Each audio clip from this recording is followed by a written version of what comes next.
Hello, everyone. Welcome to the Cryptid Chronicles. I want to welcome you all and say hello to everyone that's here live and everyone that's watching afterwards.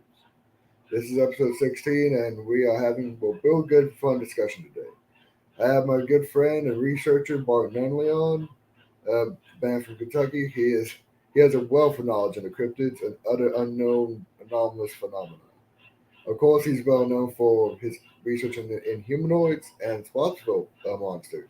But it's his family that was really at the center of that phenomena that was occurring back in the 70s, I believe. And it's just he has a lot of stories. He's a writer. He has Mysterious Kentucky. Great guy I talked to and met at the Texas Bedford Conference up in Jefferson, Texas. So I wanted to bring him on and talk to him and just have a discussion. So I'm gonna bring him on and let him do an introduction for himself. Hey, Martin, Hey Ryan, how you doing, buddy? doing good, man. How you been doing? Good. Doing good. Doing good. Perfect. And of course, I always let people introduce themselves because I can only do so well. So if anyone that's watching that doesn't know who you are, introduce yourself. Well, I'm Barton Nunnelly. There's not really a whole lot to say about myself. I have a lot of experience with the unexplained and in humanoids in particular, and I've written a few books, so done a few podcasts and stuff like that. So really, just an average guy with some unusual experiences. That's how I would sum myself up to anyone. That is a good description because, like, I know we really honestly met thanks to our friend Josh Wolf Turner, and because I know he brought you up down here from your home to come to the conference, correct? Right? Yeah. So we flew into Austin, Texas, and stayed 9 days with Wolf and Nellie, and we had a great time. And of course, we went to the Jefferson Bigfoot conference, and I was really impressed with three people there. And Stabila Irwin was one, Daniel Allen Jones was another one, and you were another one. I was really impressed with you guys, and to me, it was worth the trip, 10-hour drive just to get down there to meet you guys. So yeah, we had fun. And I have to say, you were the best dressed man in that conference. And to be so young, you're really intelligent and articulate yet soft spoken. So yeah, really impressed with you, Ron, and I've been looking forward to speaking to you again. Of course, I appreciate it, Martin, because it's doing conferences like that. I always love doing it because you get to meet people like you, people that have had experience and really have been in this field a lot longer than I. So like, I love talking to Right. people that have been doing this research for so long. Because heck, sometimes when I talk to people like Lyle Blackburn or King Gerhard or even Wolf, I'm like, well, maybe in 10 or 5 years I might be where they're at. But and it's just like I love learning from their experiences and what their research is, and especially when it's something I might not know a lot about. For instance, like you and your Inhumanoids, it's a piece of research that I might not have put a lot of research into. So I love talking to people like you that have that expertise in it. Sure. Yeah, it's always a great time to meet someone that you really like and that's into the same topics as you are. And I just want to let you know, Ryan, that my conclusions that I came to when it comes to these inhumanoids are based on experience and not research. So it's the things that I've actually lived through that I know to be true, and that's where I get my conclusions. And my conclusion regarding Bigfoot, for example, is that it's not a monkey. It's something far beyond that. Uh, I can tell you one time back in the mid 1980s, my little brother and I we were part of a group that had snuck into this haunted cemetery. There was a big lake in between the two cemeteries there, and the place was known for its paranormal activity. In fact, uh, its nickname around here was Spook Hill, and we'd always heard that there were really big bass in that lake, and we weren't looking for anything other than to catch some of those monster fish that night, but we got a lot more than we bargained for. Uh, we had a one-man bass boat, And we went late that afternoon, and there was a bunch of us there, probably 3 or 4 of my brothers and several family friends. And there was only room on that bass boat for 2 people, and it took forever to ferry us back and forth across that lake. And as it turned out, dark caught us on the other side of the lake. It was me and my little brother. And it just rained a couple of days before that, and I was scurrying around trying to find some firewood to build a little fire. Like I say, because dark was fast approaching, and I gathered together some firewood and what I could. And by the time my brother left with another person on the boat to ferry him across the lake, it had gotten really, really dark. So luckily we had a half gallon of kerosene with us. And I never will forget this night, because first of all, it was the first time I ever got a fishing lure stuck in my jaw, my face. And they like to never got that thing cut out of there. But dark caught us there, and it was just me and my little brother alone, unarmed, and pitch black, and we had a little bitty fire going. And not long after my brother left to go across the lake, we started hearing these huge tree breaks and footsteps. It was the loudest commotion I'd ever heard in my life, and it sounded like there were 4 or 5 elephants just running around us, just making all kinds of terrible racket, breaking limbs and the footsteps and everything like that. And we immediately thought that we were going to die there on the other side of that lake. But I had that half a gallon of kerosene with me, and I let the sounds get pretty close. And we at least wanted to see what was going to kill us, right? So I let the sounds get close, and I threw in a little of that kerosene into the fire, and it flared up. And we could see probably 50 or 60 feet. There were trees there, but they weren't very thick, and they weren't very big. So we should have been able to see what was making all that noise. But when the fire flared up, there was nothing there, which was really strange. So the fire would die down, and as the darkness got closer to us, the sounds started up again. And this went on, for quite a while. And I let the sounds get really, really close. The very last time I had just a little bit of kerosene left. I'd already done this 4 or 5 times, and we hadn't seen anything. We didn't hear any growls or vocalizations or anything like that, but we knew at the first tree snap what these things were that were making these noises, because we'd already lived 11 months back in Spottsville in 1975. We lived 11 months with these creatures, and we knew exactly what they were capable of doing. And so I was almost out of kerosene. It had been 30 minutes or 40 or so, and I let the sounds get within 10 feet of us, and there was no way that we would not have seen what was causing all this racket. So I threw my last bit of kerosene into the fire, and it flared up real big, of course, and we could see nothing. And these things, they sounded like they could have reached out and grabbed either one of us at any moment, but there was nothing there to see. So that was a strange night, and I just don't see how an unknown monkey could perform those tricks like that. So it was really strange. And then it happened again a few years later in broad daylight.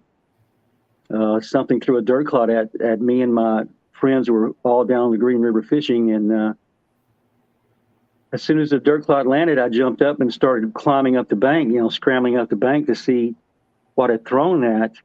And whatever it was started walking away, and it was in dead leaf fall. It was autumn. And I heard 4 steps, and on the 4th step, my eyes became level with the top of the riverbank, where I could see what had thrown that at us, and there was nothing there. So the 4th step fell, and no other steps fell. So whatever it was had taken 4 steps, and had either turned it completely invisible or completely teleported away from the area that we were at. So we looked the area over really, really close, and I couldn't even find any footprints in the dead leaf fall. So needless to say, it scared all the girls and everybody, and we left there. So, but whatever it was, it took 4 steps and was gone. So again, I cannot see how a monkey of any type could do such a thing. You know, it's totally beyond my comprehension of what a natural physical animal can do. So, therefore, I concluded that these things were not monkeys, that they had unusual abilities, including the ability to turn invisible to the human eye or teleport away from any given location that they didn't want to be at. So all my conclusions are based on experience and not something that I've read in a book or watched on TV or heard someone else say. So they're all from my own personal life. So I know they're all true, and you know, however you want to interpret that, of course, is up to you. But I interpret it as being something beyond the ordinary. You know, I don't see how any physical, natural animal could do the things that they did. So, Yeah, yeah, because that's where I get my stance from, and I don't think they're descendants of Gigantopithecus blacki. I think there's something completely different and unusual and beyond the ability of science as we know it right now to explain. yes, and that's really interesting because like there is a lot of that correlation between like paranormal phenomena and Sasquatch. Like how many stories do you Right. hear of an orb appearing and then a Sasquatch appears right afterwards? And that's Exactly. And it's interesting to know, Ron, that we were living at the time we took this trip, we were living in a haunted house and we were having UFO activity outside very frequently and frequent Bigfoot sightings by other members of my family as well. So, I mean, what are the chances do you think of a regular person seeing a Bigfoot? yeah, Pretty it's very slim, right? yeah. So, what are the chances of a person seeing a Bigfoot and a UFO or more than one UFO? Uh, what are the chances of that happening in the same place at the same time? You know, it should be It's really, so really, really, really remote, right?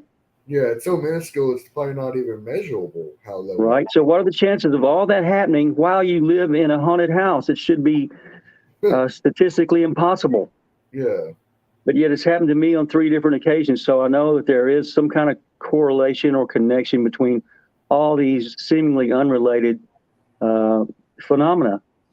It's very simple. If you look at one picture, one piece of a puzzle, um, say a Bigfoot piece, and you only focus on that one piece of the puzzle, you're never going to complete the puzzle and you're never going to know what the finished puzzle looks like. But I prefer to look at all these unexplained phenomena uh, together as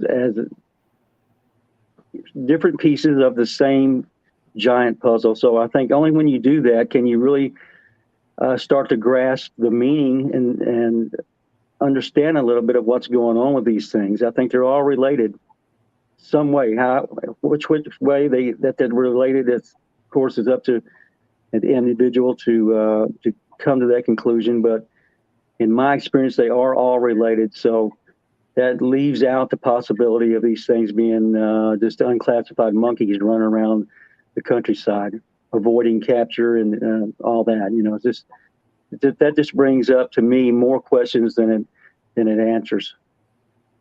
yes, and that's one thing that I did really want to talk to you on and about because with me, my experience is a lot more different. My conclusions I've come to is not thanks to experiences; it's thanks to research and all that. And heck, I'm Right. still young, so it's like you never know. If I haven't done a lot of field work simply because school, work, just scheduling, and so I really haven't had experiences with these unknown phenomena. But Yeah. with it, you never know. If in 5 years I go and do research and I see these things occurring, my opinion might change because how I see Sure. opinions and viewpoints should change. They shouldn't just stay stagnant. Because if you stay stagnant, that's not science. That's not research. That's just you're trying to prove your point. And like Right. like with it, even though my viewpoints might be different from yours, they might correlate sooner or later because viewpoints change. Right. One day, everyone will know the truth regarding these inhumanoid creatures, I believe. And like I say, it started in 1975 for me, so I've had almost 50 years of experiences and a lot of time to um, I'm the thing what's been happening to me. So, like I Yeah. say, it's not based on something that I read or watched on TV or heard somebody speak. It's based on my own life. Yes. So it's hard to debate. It's hard to debate experience with opinion, Yeah. especially when it comes to me, because I have the experience, and that's where I draw my knowledge from, not from some kind of external source. Yes. And actually, speaking on that, for people that might not know all about the event, I know you pretty much your family is at the center of the Spottsville Monster case.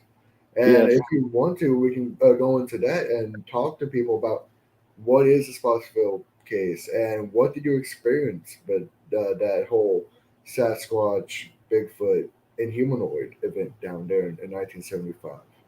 Right. So, well, there were two types of inhumanoids that were working the area at the same time. I later come to find that out. And back when I was 9 years old, I just thought it was the Bigfoot type. But later on, when I got online in 2005, I got a hold of the man who helped us, and he was a neighbor down the road. And so my dad was a very intelligent, strong man, even though he had glaucoma. I've never seen him get into any situation that he couldn't talk his way out of, or fight his way out of, or reason his way out of, but except for this time. And we basically moved in there, and everything was fine until our chickens started disappearing, and then our other animals started disappearing, and we started finding dead dogs laying on our farm. And we had two of the most vicious dogs that you could ever imagine. Even close family friends couldn't pull up to our house and get out of the car until we came and got the dogs away. But we had a little piece of underpinning missing at the back steps there, and every time these things would come close, the dogs would run under the house, and we'd know that the creatures were close because we'd hear the dogs bumping their heads on the floorboards at our feet, right? So it would go. It couldn't get our dogs, but it would go and get. It seemed like every dog within a half mile of our place, and it would drop them off in our yard or in our fields, and they were all curiously mutilated. They weren't eaten. They seemed to be sliced open from their throats all the way down in between their hind legs. All the entrails were removed. The eyeballs were removed, and the tongues of each of these carcasses that we found in 11 months. I'd say we found at least 8 or 9 dogs on our property. It killed our horse. It killed our goat, and we'd also find pigs. It would kill pigs and bring them up there. So it was really, really strange. But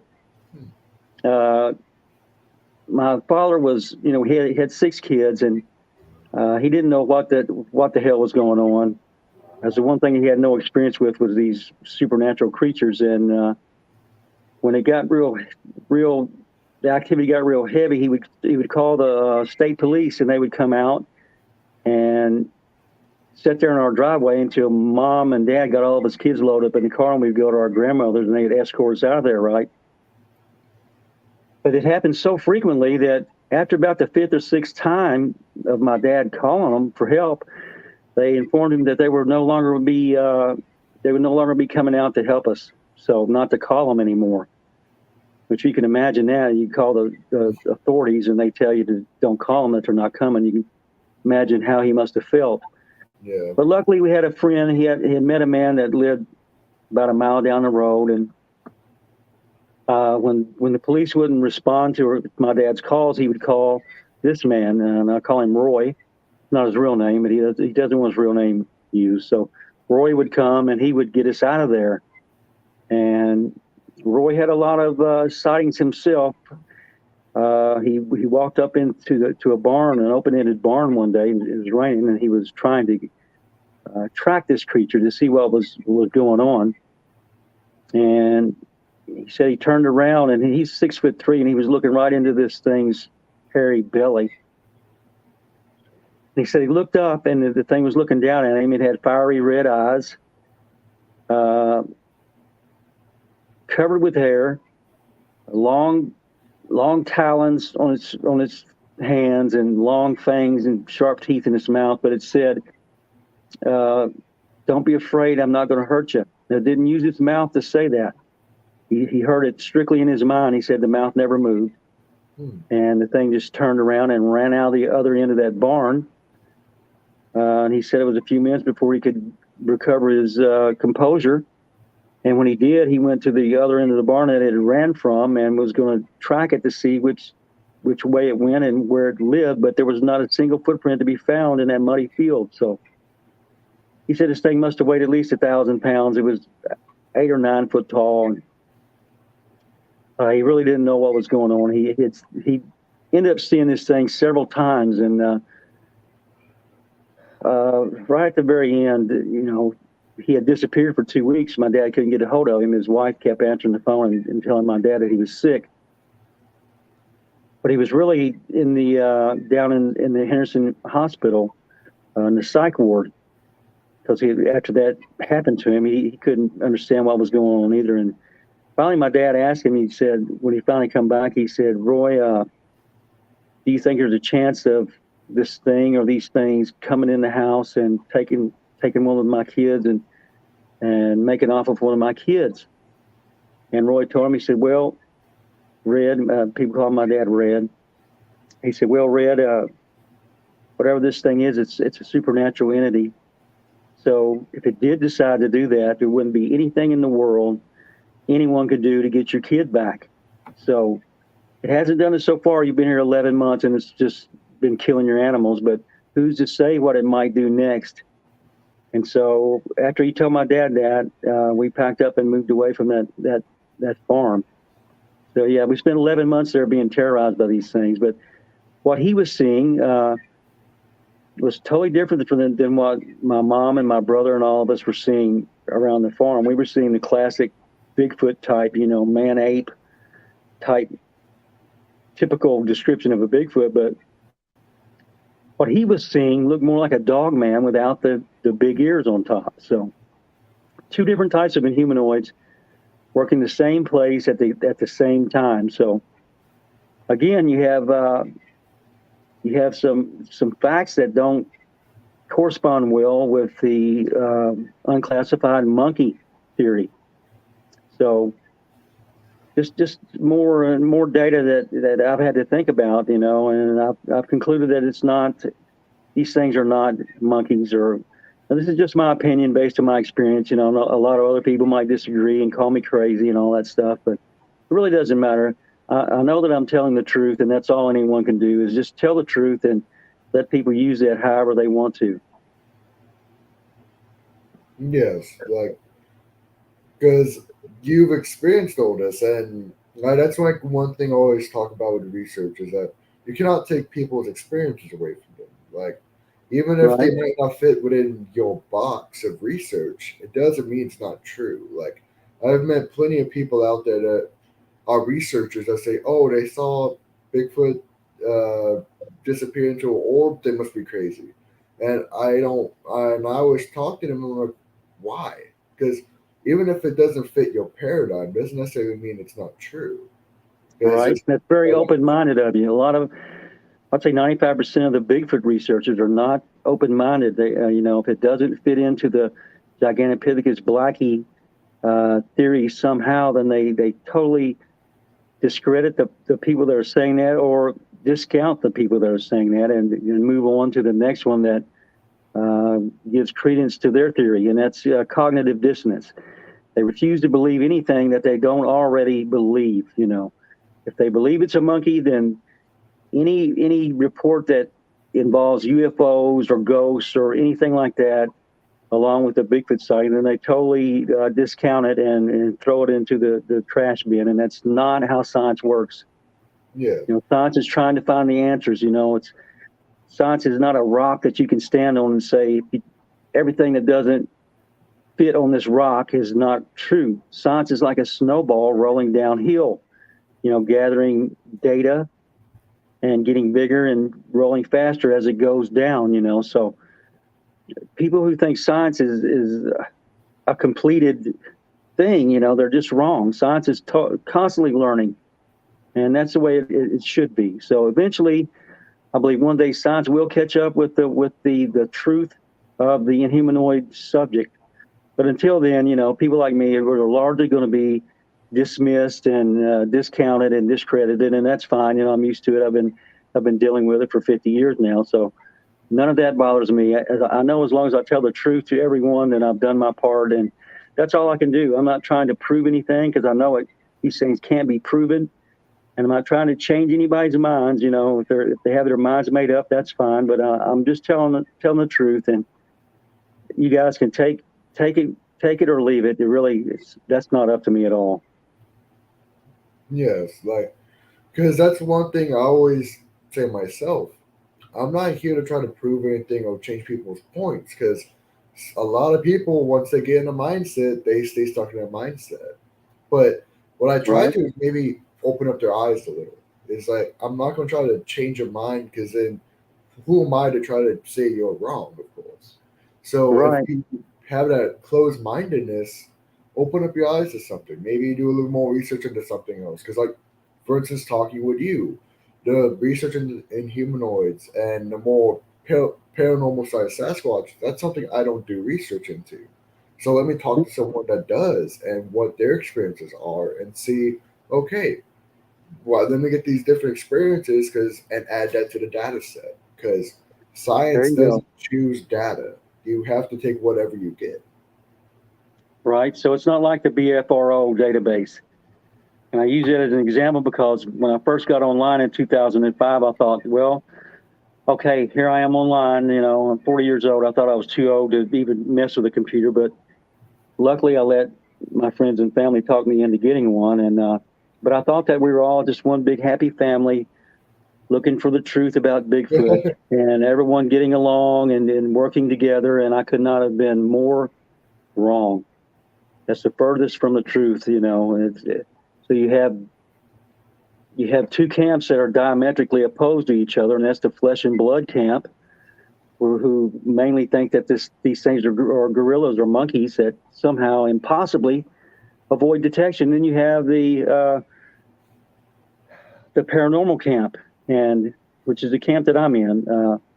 I know these things are not monkeys. Monkeys can't do the things that I've seen these things do, but we're all just batting each other's heads, and trying to discredit one that says something different than what one might believe. And I was so surprised, and so disappointed to find that we're not all looking for the truth. We're mainly looking for only the truth that correlates with what we believe, which is totally the wrong way to go about this. Yes. Like, for instance, my friend Tex Wesson, that was also at that conference, he says this community is one of the most cannibalistic communities out there.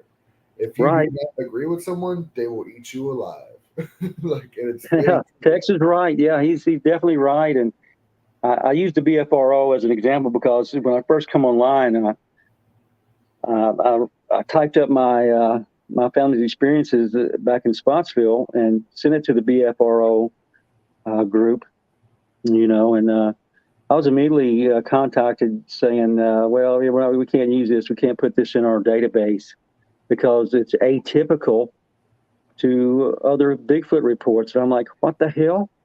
It's atypical, so you can't use it, huh? Okay, I see what this group is about now. Your group is totally irrelevant because even the data that you allow is sanitized. So it's not the truth. So I've never went back to the BFRO database to not a single time since 2005, since I learned what they were really doing. They only include reports that go along with the narrative that they believe in. Right? I don't believe in any narrative. I think all narratives should be totally dismantled and the truth put forth, no matter how crazy it might sound to some. But I've come to learn that I'm not the only one with experiences like this. There are lots and lots of people who have experienced the paranormal side of Bigfoot, but mainly they keep quiet. And if they do report their sighting or encounter to someone, not necessarily the BFRO, but there's others out there that do the same thing. If they do report their encounter, then they leave out the aspects which they think might be considered unbelievable, and therefore their report is incomplete and the data is incomplete. So what Josh Turner and I are trying to do now, ever since the Dogman conference, which was hugely successful, and it was just something really special. I wish everyone could have been there. We're trying to put out the truth and dismantle the narrative that we've been spoon-fed for 50 or 60 years, you know. The truth is there's aspects of these creatures that cannot be explained away using a strictly flesh and blood approach. That's the truth. So, of course, I think they're flesh and blood when they want to be. They're flesh and blood and physical enough to kill dogs and horses and leave footprints and scat and hair. But then when they no longer want to be here, then they just disappeared into somewhere else. So that's not something that a normal flesh and blood animal can do. So I think we have both aspects in these inhumanoids, where they're physical when they want to be, and then not physical when they want to be as well. So that's the way I look at it. You know, what I think these things are is really irrelevant, because anyone can form an opinion, you know, but your opinions don't really matter, but it's the facts that matter. And the facts, as I know them, point to something other than a strictly flesh and blood animal. And those are very interesting points. And like what we were saying earlier, with like trying to prove points and trying to like prove a narrative. Uh, Outside of this, I'm a educator, and when I do like science classes and things like that, there's literally steps of science. You have a hypothesis, you try to prove the hypothesis. If your hypothesis is wrong, you go and try to change it. With this, people are making a hypothesis without data already there. And if you make a Right. hypothesis firsthand, for the first thing you do is make a hypothesis, of course, you're going to find data that proves it. And you're going to discredit anything that doesn't. But that's still data, that's still evidence. So when you Right. have evidence that goes against you, you don't just throw it out. It's like throwing the baby out with the bathwater. You just don't do that. Right. And it's just Well, most something, of them do, Ryan. Most yeah, Bigfoot research, and it's really, really bad in the Bigfoot field. Not so bad in the other paranormal fields, you know, like the ghost field and the UFO field. But if you see Bigfoot and a couple of days earlier you've seen a UFO in the same area, well, then your whole report is discounted because of that, you know. And I believe you should include all the data. You know, if there's yeah, if there's a UFO and, you know, involved in a Bigfoot account, then you should use that. You know, tell people what's going on and not just move to the next one that supports your own theories as to what these things are. yes. Or like what some researchers do, they'll say, John Doe saw a Sasquatch September 2nd of 2005. Oh, but then October he saw a UFO. They'll have it on the hush hush. They won't talk. They'll Right. talk about the Bigfoot. They'll barely talk about the UFO or something like that. So it's you're already concluding something and skewing your data sets. So that's something Right. just I do not believe in, and especially these inhumanoids. Like for instance, we're talking about Sasquatch, but also there's other unknown humanoid creatures seen out there. Like for instance, in recent years, the Dogman, for instance, have been Yes.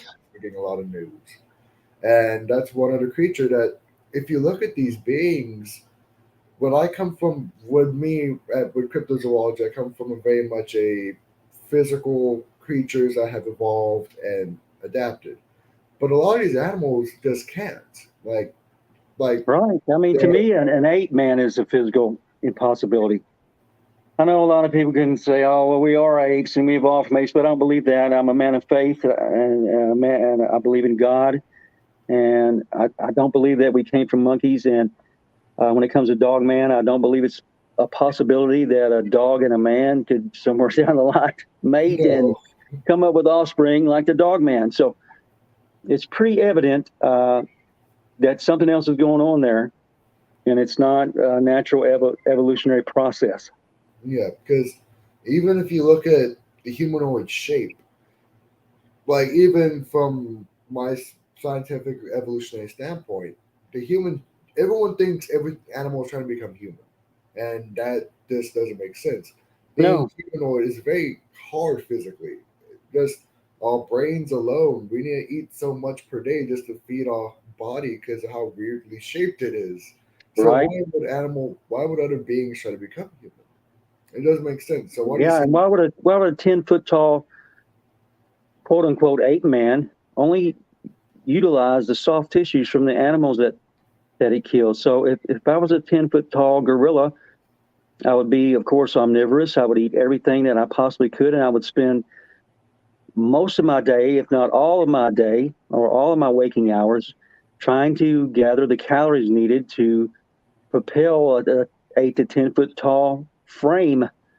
You know, there you would find big patches of woods and with leaves stripped and you're gone, and and you would find apple trees with all the apples gone overnight and stuff like that, and uh, you wouldn't just you wouldn't just take harvest the soft tissue from an animal that you've killed. You would eat the whole animal. At least it would seem to me that that's what you'd have to do if you were such a large animal walking around the country, somehow so smart that you can evade all of our technology, which triples daily. Um, Still, after all these years, we still cannot find these things, study them in their natural environment, kill one, or even take a good, clear picture of one. So that right there tells me that, and that should tell anyone, even the people without experiences like my own, it should raise red flags that there's something else going on that you're not being told about. yes? And like, for instance, like with eating and all that, like actually recently, I've been doing some research into Sasquatch, for because I come at it from very much a physical perspective, and the caloric intake of a creature like that is, I've done the mathematics, and it's about 5,000 to 5,300 calories per day. That's the same as a grizzly bear or more. So if we look Yeah, at bears, they eat all day long, and primates usually spend about 5 to 6 hours per day foraging. You would expect this creature to be 7 to 8 hours per day foraging, and that's right. just not real. Sometimes that can be seen as realistic for a large creature like that, especially when a lot of people that have these reports of them eating animals, if they only eat parts of the animal, that doesn't match with the caloric intake of what a creature like this would need. Right. And it seems to me they would spend a lot less time messing with people. We lived in an isolated location in the Kentucky river bottoms.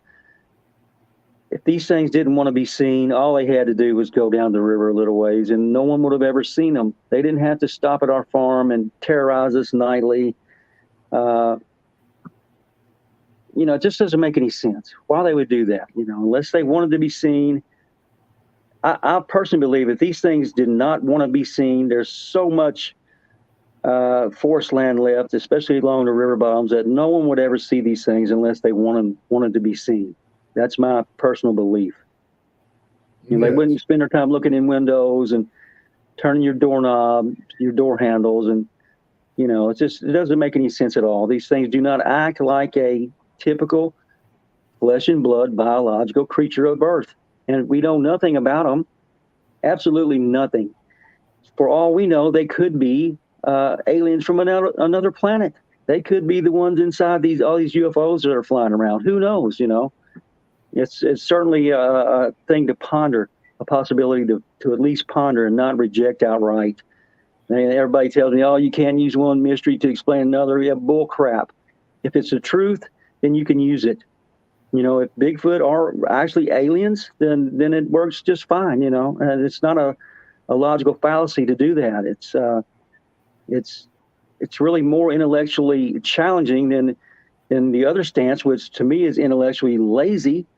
Don't you can't use UFOs to explain Bigfoot. Well, at least you could consider it. You know, it might not be true, and it might. Who knows?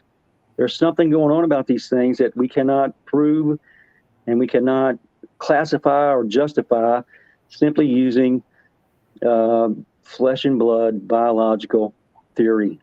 They just don't fit. Now, Yes. if someone finds a Bigfoot tomorrow and finds a dead body, then obviously I'll have to drop back and punt and rethink all my positions, which I'll gladly do. I have no problem admitting when I'm wrong. If I'm wrong, I'll just say it. I'm wrong. I was wrong. Okay.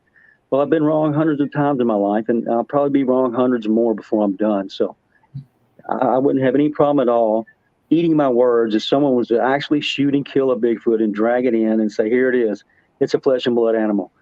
Until that happens, I'm pretty comfortable in my conclusions, you know. Just don't see that happening, Ryan, anytime soon. You know, we had 5 or 6 people back in 1975 all camped out on our rooftop one night, and you know, most of them didn't even believe what we were saying until the creature actually came out, and every one of them fired at this thing with shotguns and rifles and pistols. It sounded like World War II or World War III, whatever, on our rooftop. And then, so they were all grown men. They were all trying to get down off that rooftop and get into the house. One of them said it sounded like it could have just reached up there on their roof and grabbed any one of them off. And so if you could shoot and kill a Bigfoot, it would already have happened in 1975. But the next day we went out there, guess what we found? A dead dog, a mutilated dead dog. No Bigfoot, no blood, nothing but that dead dog. So yeah, you would make of that what you will. Yeah, you would think with that many people firing, it would have been hit at least once. Or sure, yeah, it tore the woods all to shreds where they were shooting, where the noise came from, but there was nothing there but that dead animal, the dead dog. There was no sign of Bigfoot at all. Wow. And actually, real quick, I do see a question in the chat, so let me just show that real quick. Like, for instance, this question, how to get so muscular without working out? Well, think about it. If these creatures want to scare you, if, like, let's just say if they were non-physical, being big, scary, muscular, that would scare people, because it almost seems like a lot of these creatures, it's almost as if they want to scare you. It's not like if they could get you, they would. A lot of times, if they wanted you dead, they would have you dead. But it's almost as if they're trying to get that fear out of you. And it's sometimes, like I was talking, I believe I was talking with Wolf the other day at the conference. Like, could they be trying to get the fear out of people, almost as if they feeding upon fear in a way? Or right, and you're right, Ryan. That's the only thing that they accomplished, other than killing a bunch of animals. The only thing they accomplished in our family was generate extreme levels of fear almost every night. And like you say, it's almost like they were feeding on the fear and not the animals at all. So they were content to scare us every night, and they could have taken any of us at any time. They're so huge, you know. And my dad knew that at any moment one could bust through that little back door, that wooden door, and come in and take one or two of his kids away, and they never see them again. And he brought in a 5-gallon bucket of kerosene and set it right there at the door in a broom, and he set us all down in the kitchen on the kitchen table one day and explained to us. He said, "I want y'all to know that kerosene there is for if one of these things decides to come in that door. I know I can't stop it. I'm going to try to stop it with my 12 gauge. If that doesn't work, I'm going to dip this broom into the kerosene and light it up and try to scare it away with fire. But if that doesn't work, my last resort would be to kick that 5-gallon bucket of kerosene over and light it up, and we'll all die together, all go to heaven together, instead of living the rest of our lives wondering what happened to your brothers or your sisters."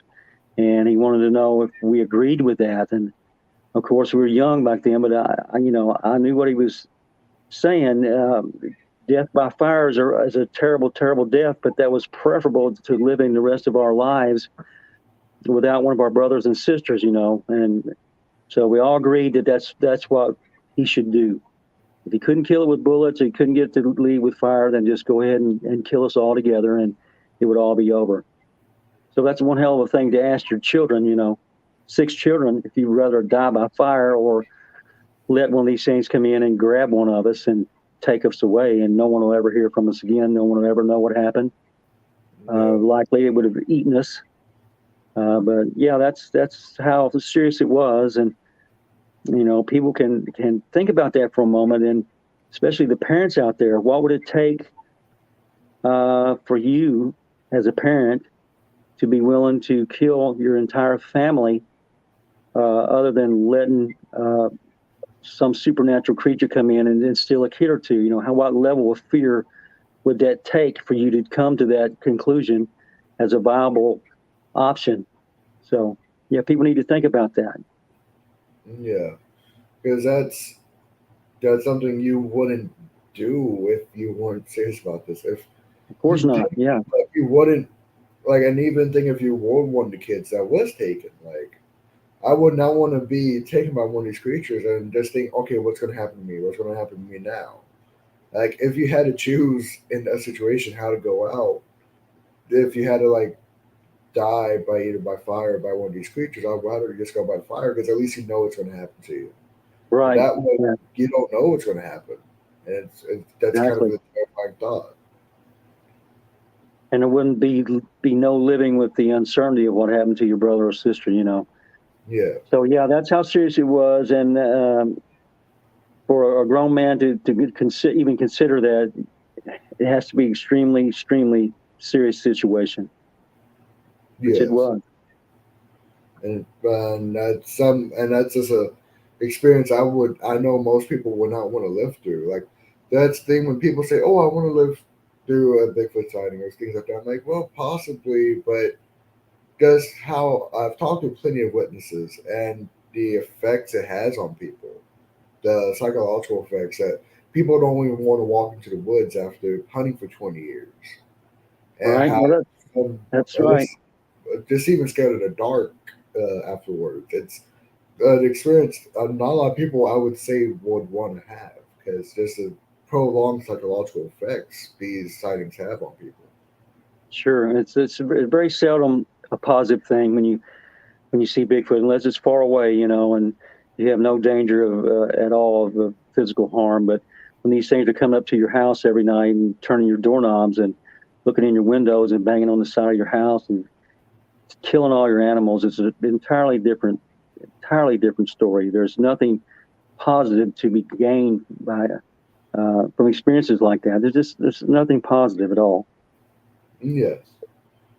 And of course, I know earlier we did bring up the Dogman conference you and Josh had up in Tennessee. Unfortunately, I was not able to attend, but I was going to say, Right. Sorry about that. I feel sorry for anyone who was not able to attend that because it was really a one of a kind deal, and we might not ever see the like of that again.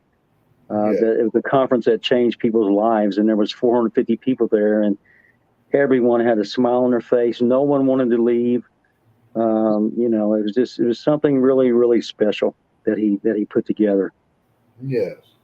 And I was going to say, like, how, what, like, I know it was really well, but how was it? Like, uh, what were you trying to, what did you get away from it? Like, were you able to talk to a lot more people? Were you able to share your experiences? Right. Well, Ryan, I'd always I vowed to myself that I would never do a conference because it was, it's just not me.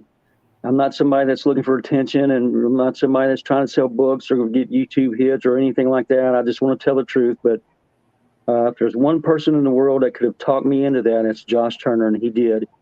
And I'm so glad that he did. I got to speak a little bit, but I give most of my speaking time to a man named Martin Groves, Hmm. who had a really, really terrifying encounter, also with two different inhumanoids at the same place. And um, no one knew that I had planned that, not even my wife. And when I brought him up there, everyone was really surprised, But what he said and the story that he told, and the story that I told, actually had grown people crying.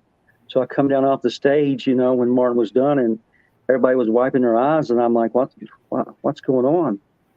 And they told me, said, when you started telling about your dad, going to kill all of y'all with the kerosene, and when Martin told his story, you could have heard a feather drop on that floor. Every single person in that room was leaning forward and listening intently to what you had to say. Whereas, with that many people together, and you have vendors all the way around the edge of the room, there's always some noise, while the other speakers were speaking. they had to kind of hush the crowd 2 or 3 times. But when me and Martin was speaking, no one had to hush anybody because no one even wanted to get up to use the bathroom. They was afraid they would miss a word that we said. So, and even Lyle said, Lyle Blackburn was a good friend of mine, a great guy, such a cool dude. He said, I've never seen anything like that before, Barton. I've been to hundreds of these conferences, and and Ken Gerhard's a good friend of mine, and Josh as well. Just great guys. But they said, we get up there and we give our presentations and we speak in the third person, and everybody's like, oh, okay, he's talking about this guy, he's talking about that guy. But when you and Martin got up there and started speaking in the first person from your own personal experiences, he said, you could have heard a pin drop. He said, I've never seen anything like that before. I've never seen such a quiet hush fall over a crowd of 400 people like that ever before. So it was a great experience for me. And I also promised myself that I would never get on an airplane again. Josh, I broke that promise for Josh. I've been on 2 of them now. So if anybody that in the world that could have pulled that conference off was Josh Turner, and kudos to him. He's the greatest of all time in my book. Yes. And he's I'd say a good friend of mine as well, and he's someone I'm trying to get on the show too. I know he is a busy guy. Yeah.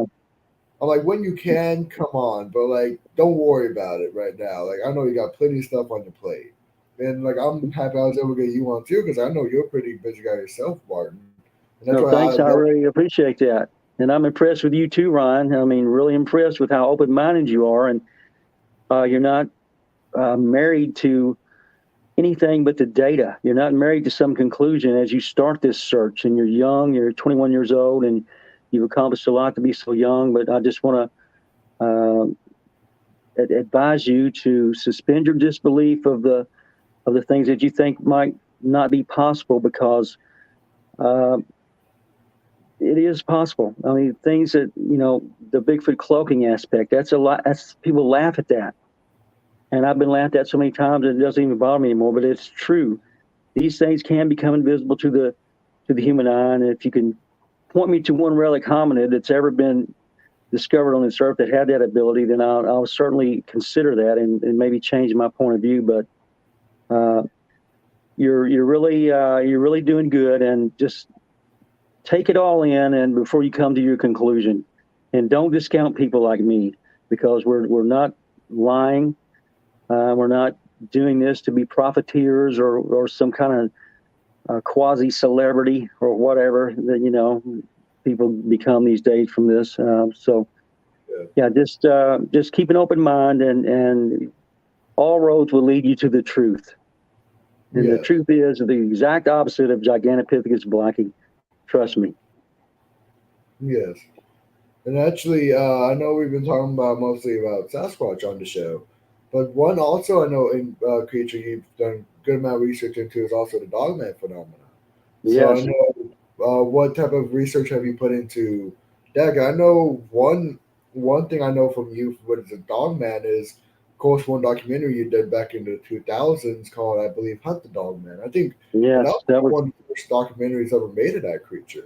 Well, thanks, man. That was my first documentary, and we traveled to LBL to talk to Jan Thompson, who had first come out with this story that a family had been massacred down there in 1982. And so I went down there to interview her on film, but she was gracious enough to allow me to do that. And the dogman is another creature that seems to be a physical impossibility. And most Bigfoot researchers you say dogman, they'll laugh at you, because they've already concluded that it doesn't exist, and that all the people, hundreds and thousands of people that see these things are all liars, or they're all stupid. They don't know the difference between a bear and a wolf or whatever. Or it's a misidentification of Bigfoot, or it's this, or it's right. That. So my own mother saw a dogman when she was 10 years old here in Henderson County, Kentucky. So I was at a point with that where I'd already had, I believed that it was possible. When your own mother tells you something, you spent your life with your mother, she's not crazy or whatever. And so I was already had a very open mind about it. And when I went down there to interviewed Jan Thompson, she really opened my mind even more. And to this day, no one has ever proven or disproven that the massacre happened. But lots of people have come forward with stories that are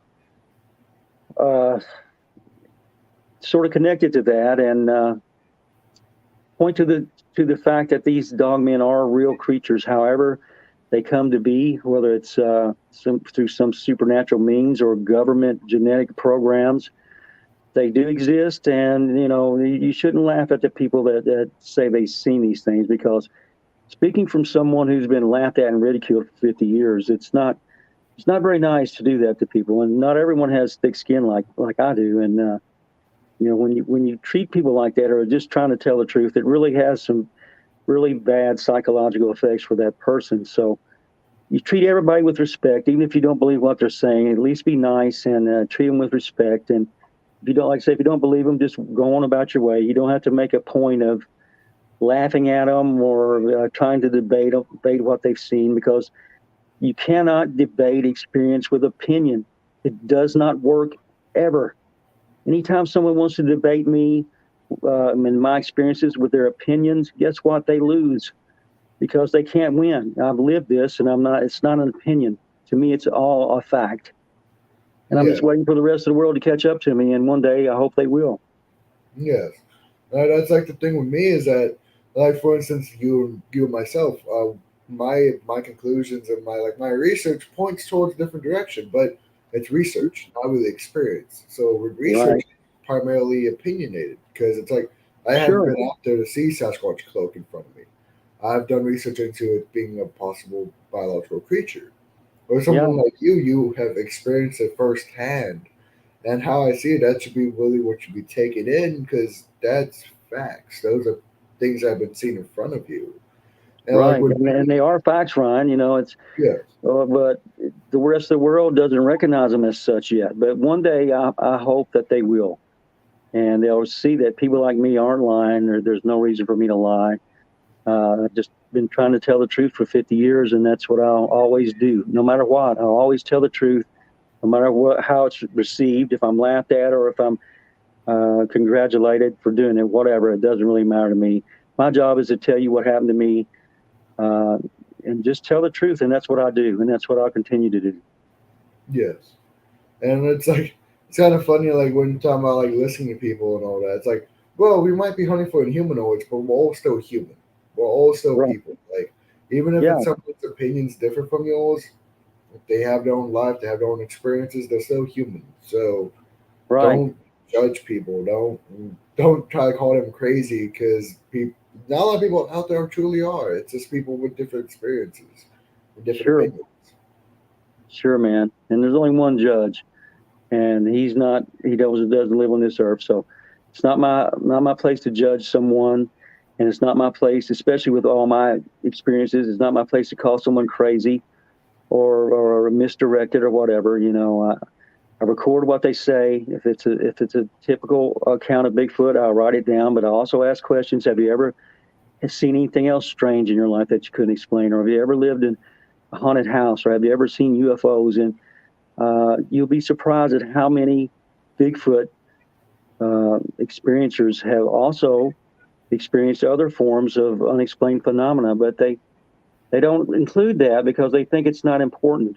But actually it is important to look at all these things at the same time and not pick one simple piece of the puzzle and study that to the exclusion of all the other pieces. You need to look at everything together to come to an informed opinion, an informed conclusion.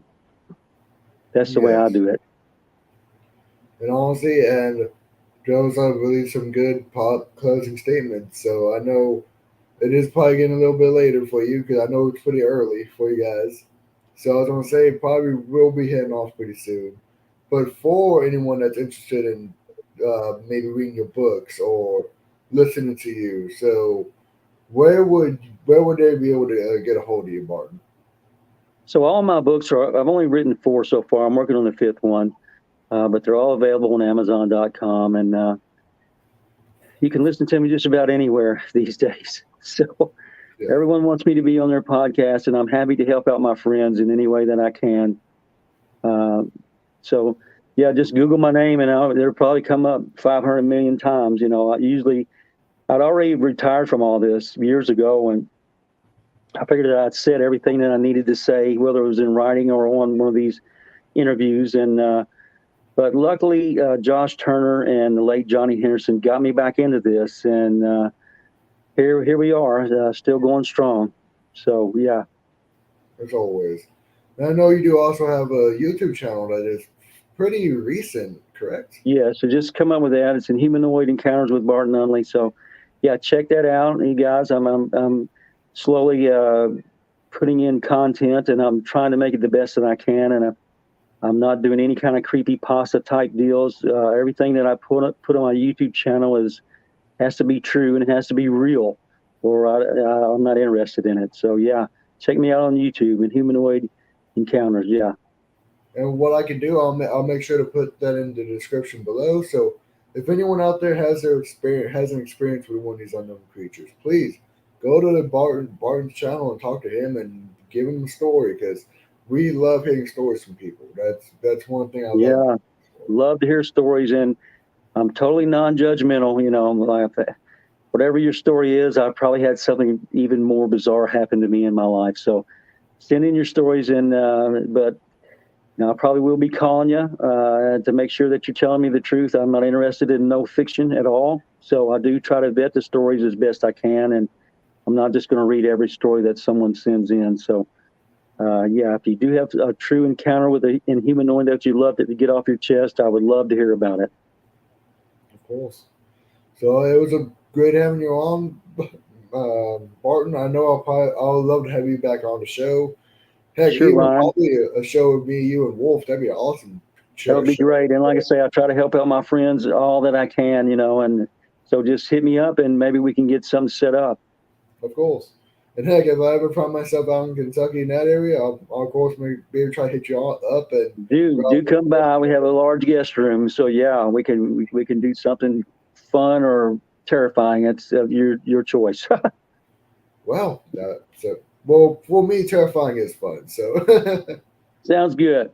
yeah, perfect. It was great having you on, and Thanks for having me. of course. Okay, everybody have a great day. Stay safe and God bless. God bless. See you, everyone.